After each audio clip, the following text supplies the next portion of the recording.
तुळजाभवानी मंदिर पहाटे 4 वाजता उघडणार. मंदिर संस्थांच्या या निर्णयाला पुजाऱ्यांचा विरोध, तर मंगळवार, शुक्रवार आणि पौर्णिमेला मंदिर 1 वाजता उघडण्याचा निर्णय मागे.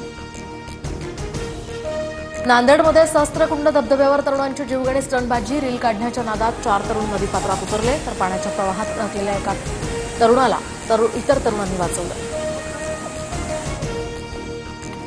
नाशिकमधल्या गोदावरी नदीचा पूर ओसरल्यानंतर आता रामकुंड परिसरात भाविकांची गर्दी, तर जीवनमान हळूहळू पूर्वपदावर येण्यासही त्या ठिकाणी सुरुवात.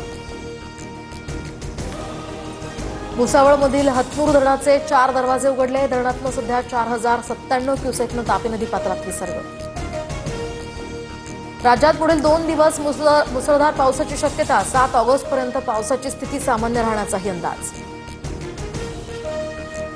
मुंबईला पाणीपुरवठा करणाऱ्या 7ही धरण क्षेत्रांमध्ये दमदार पाऊस, तर जोरदार पावसामुळे समाधानकारक जलसाठा.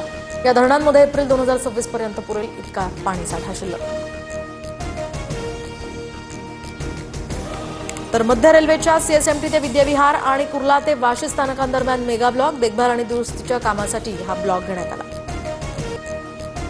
दिल्लीमध्ये वसंती विहार भागामध्ये भरधाव ऑडी कारनं फुटपाथवर झोपलेल्या 5 जणांना चिरडलं. मद्यधुंद कार चालकाला सध्या पोलिसांनी घेतलं ताब्यात. प्रसिद्ध विद्युत कार कंपनी टेस्लाला भारतात वाहनांची विक्री करण्याची परवानगी. अंधेरी आरटीओकडून टेस्ला कंपनीला व्यवसाय प्रमाणपत्र, तर वांद्रे कुर्ला संकुलमध्ये टेस्लाचं पहिलं शोरूम उघडणार.